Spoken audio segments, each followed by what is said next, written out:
Before we continue with the video, I would like to add that what I've been working on with graphic design, and it is that I'm earning with graphic design as a beginner to design t-shirts and sticker products. I've been making designs for t-shirts online for some time. Here's what the results are for this month.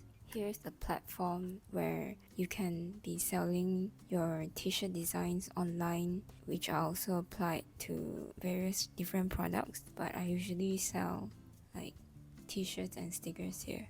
So I've got a few shops open since a few years ago. Here's one of the main store's earnings.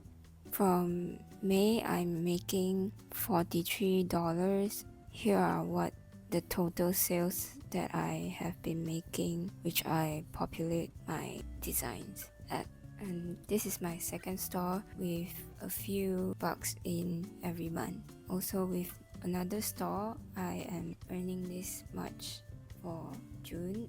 In the beginning, a few items have also been sold. The sales are starting to pick up. So if you want to earn with graphic design as a beginner to earn an income, you can start to make and sell these t-shirts for free with the link in the description box below.